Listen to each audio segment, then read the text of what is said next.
जय श्री राम, जय सनातन। भाइयों, आजकल एक कॉकरोच जनता पार्टी के नाम पे एक पार्टी बन रही है और सोशल मीडिया पे काफी धूम भी मचा रही है भाई। लेकिन ये हमारा समाज इस चीजें नू नहीं समझ पाता। बहुत टाइम तक मैं कई सारी चीजों में ऐसा देखूं कि क्या चीज हमारी भलाई में है, क्या चीज हमारे खिलाफ है। ठीक है, ये ऐसे ऐसे मौके की तलाश में रहा करें और किस मौके पे जनता को और जनता का और ज्यादा ब्रेन वॉश करना है और इस छोटी सी चिंगारी को किस तरह भड़का के ज्यादा बड़ी आग का रूप देकर और देश को ही किस तरह उसमें जलाना है। ठीक है, ये जितने भी बागड़ बिल्ले हैं, ये ड्रामेबाज है ना, जो इस तरह की पार्टी बनावे हैं और ये इनको अभी हम राष्ट्र हित के देश हित की बात कर रहे हैं। पहली बात तो देखो, ये पार्टी बनाने वाले कौन है, कहाँ बैठे हैं और जो इसके साथ जुड़ रहे हैं। ठीक है, उसके बयान थे, जो उस जज के बयान भी गलत है, मैं मानू उस चीज का मैं भी विरोध करूं हूँ। ठीक है, पेपर लीक का जो मामला है ये भी बहुत ज्यादा गलत है। ऐसे मामले है, ऐसी चीज नहीं होनी चाहिए और इनके खिलाफ कोई ना कोई ठोस कानून या ठोस कार्रवाई इनके ऊपर जरूर होनी चाहिए। लेकिन इन चीजों का बहाना लेकर देश को अस्थिर करने के लिए या फिर तख्ता पलट करने के लिए जो ये स्टेप उठाए हैं, क्या वो ठीक है? पहले इस पार्टी की पूरी हकीकत समझो, किसने यह बनाई है, क्या इनका टारगेट है, किस वे में ये चल रहे हैं, क्या ये चाहते हैं। प्रधानमंत्री श्री नरेंद्र मोदी जी का नॉर्वे के सबसे बड़े अखबार के द्वारा उनका सपेरे वाला फोटो अपने न्यूज़पेपर पे लगाना, साथ साथ भारत देश के अंदर सीजेआई की टिप्पणी के बाद एक कॉकरोच जनता पार्टी का गठन होना कोई मेयर कोइंसिडेंस नहीं है भाई। और एक ही दिन में बताया जा रहा है कि कुछ ही दिनों के अंदर मिलियंस में वो अकाउंट पहुंच गया। अब उसमें कोई फॉर्म भरवाए जा रहे हैं और शायद वो फॉर्म इसलिए भरवाए जा रहे हैं फिर उसके बाद कास्ट सेंसस किया जाए। जिसने सोशल मीडिया हैंडल गठन किया है, अभिजीत नाम का वो व्यक्ति बोस्टन में बैठा हुआ है, वो सोशल मीडिया हैंडल देखता था आम आदमी पार्टी का। साथ साथ उसके मनीष सिसोदिया जी के साथ फोटोग्राफ्स वायरल है और साथ साथ मैं आपको जानकारी के लिए बता देता हूं कि मनीष सिसोदिया और अरविंद केजरीवाल जी, जिन्होंने कहा कि भाई नीट का पेपर लीक होने के बाद कि जन जी को सड़कों पर आना चाहिए, आंदोलन करना चाहिए, वो एक कबीर नाम का एनजीओ चलाते थे जब वो राजनीति में नहीं आए थे। और वो कबीर नाम का एनजीओ जो है भाई, वो फोर्ड फाउंडेशन के द्वारा फंडेड था। फोर्ड फाउंडेशन, जानकारी के लिए बता देता हूं, अमेरिका की खुफिया एजेंसी सीआईए के लिए काम करने वाला एक फाउंडेशन है जो सीआईए का राइट हैंड भी माना जाता है। साथ साथ भाई ये भी है कि वो डीप स्टेट के अंदर एक रिजीम चेंज का ऑपरेशंस में काम करता है। मेयर कोइंसिडेंस कुछ नहीं होता भाई, याद रखना ये बात।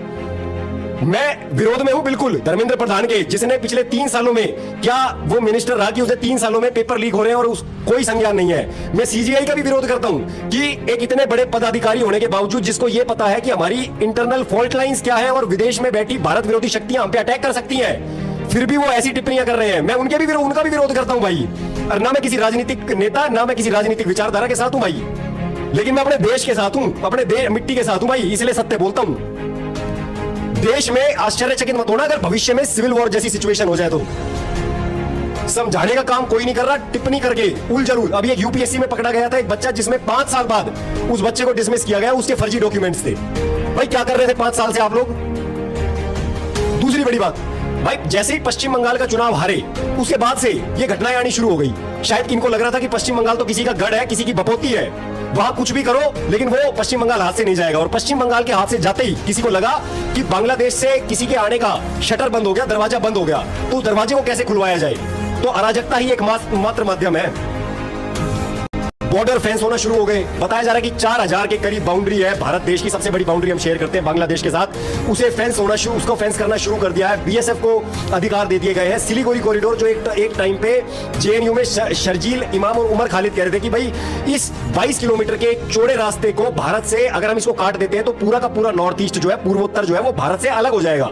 उस एरिया के अंदर सिक्योरिटी टाइटन कर दी गई है। वहां पे जो डेमोग्राफी चेंज हुई, वहां के जो आसपास के इलाके हैं, चाहे वो नॉर्थ 24 परगना हो, चाहे वो उत्तरी दार्जिलिंग हो, या वो किशनगंज का इलाका हो, जहां कभी हिंदू बहुल होता था, आज हिंदू माइनॉरिटी में है, मतलब हिंदू अल्पसंख्यक हो गया बहुसंख्यक से। तो वहां पे एक टाइम पे एनएसए ने जाके, इंटेलिजेंस ब्यूरो की रिपोर्ट आने के बाद वहां जाके मदरसों में मीटिंग भी करी थी कि भाई ऐसा क्या हो रहा है कि भाई कि हमारे इस सिलीगुड़ी कॉरिडोर को काटने का प्लान है। और इस तरह से मतलब ये एक संवेदनशील इलाका रहा है, तो वहां पे सिक्योरिटी टाइटन हुई, वहां पे इंफ्रास्ट्रक्चर बन रहा है, अब रोड बन रहा है। तो भाई मुझे लगता है कि शायद किसी को परेशानी हो रही है। और वो परेशानी बांग्लादेश को, वो परेशानी पाकिस्तान को, वो परेशानी चाइना को और इनकी मिलिट्री और इनकी खुफिया एजेंसीज को है। पाकिस्तान की आईएसआई, अमेरिका की सीआईए और ब्रिटेन की मिलिट्री इंटेलिजेंस MI6 जो इस क्षेत्र को भाई क्रिश्चियन स्टेट बनाने का सपना देखती है। और कोई कोइंसिडेंस नहीं है कि पहले नीट का पेपर लीक होता है, उसके बाद अरविंद केजरीवाल जी सड़कों पे आह्वान करने की बात करते हैं, उसके बाद सीजेआई कॉकरोच एड्रेस करते हैं, कॉकरोच कह के, उसके बाद कॉकरोच जनता पार्टी बन जाती है, फिर रामवीर भाटी जी का ब्राह्मणों के खिलाफ बयान आता है। तो मतलब भाई पूरी की पूरी तरह से देश को अराजकता की ओर ले जाना। और मैं आप सभी से सिर्फ इतना अनुरोध करता हूं भाई कि आप किसी भी पार्टी के विचारधारा के समर्थक हो, किसी भी नेता के समर्थक हो, मैं सिर्फ आपसे किसी भी आंदोलन में पैर रखने, हम क्रांतिकारियों को पढ़ते हैं भाई, राम प्रसाद बिस्मिल जी को पढ़ते हैं भाई, हमने सिर्फ इतना पता है कि आप किसी भी आप विचारधारा के साथ जाते हैं तो उस नेता को, उस पदाधिकारी को यह कहना कि इसको सबसे पहले लीड आपका बेटा करेगा, आपका परिवार करेगा। भाई इनके परिवार तो एसी में बैठे हैं और आप जैसे लोग, हमारे जैसे लोगों का ये इस्तेमाल करके अपनी राजनीतिक रोटियां सेकते हैं, और वो भी भारत माता की छाती पे। भाई मैं सिर्फ इतना कहना चाहता हूं भाई कि ये देश सबका है। राजनीतिक विचारधारा आज है, कल कोई और होगी, राजनीतिक पार्टी आज है, कल कोई और होगी, लेकिन ये देश था, है और रहेगा, और हम इस देश को नहीं टूटने देंगे। स्मरण रखना। जय श्री राम, हर हर महादेव। और लास्ट में एक बात और कहना चाहूंगा, अगर जितने भी ये हमारे भारत के लगा लो, इसमें इस पार्टी में, इस कॉकरोच जनता पार्टी में ज्यादा कर बाहर के मेंबर जुड़े हुए हैं, जो पाकिस्तान के और बांग्लादेश के बहुत ज्यादा हैं। लेकिन ये एक हवा बना के भारत को ऐसी तरह करने के लिए मोस्टली वो कदम उठाने की कोशिश करेंगे कि किसी ना किसी तरह भारत में अराजकता फैलाई जाए और भारत को ऐसी तरह करने के लिए हर वो स्टेप ये ठावें।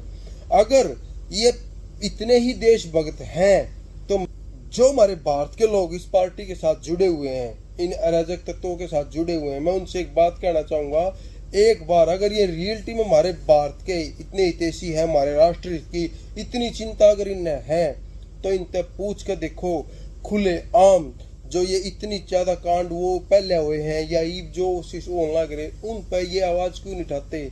छोटी सी चीज का आइडिया लगा के देख लो ना तुम। अरे एक यार कितने साल तक हम, जिन मुगला ने हमारे ऊपर इतने साल तक राज कराया, हमारी माँ बाणा की निवस्त्र करके बोली तक लगाई, इतने ज्यादा अत्याचार उनके ऊपर करे, वह चीज गलत थी, उनको सजा देनी चाहिए या उनको सम्मान देना चाहिए। लेकिन आज भी 704 शहर, गांव, सड़कों के और चौराहे के नाम इनके नाम तय हैं, उन मुगला क्रांताओं के नाम पे। इसको हटाने की बात करोगे तुम, यही पार्टी का कोई मेंबर थारे साथ नहीं आओगा, ये सारे फड़क पड़ेंगे।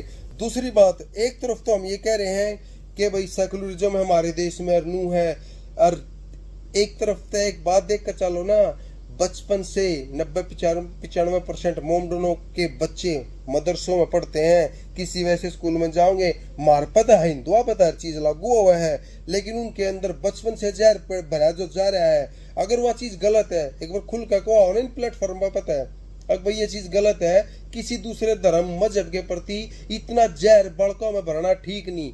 एक भी बंदा साथ आ ले तो जब कह दियो, और भी 50 ऐसी तरह की चीज है जो देश के लिए बहुत ज्यादा गलत है।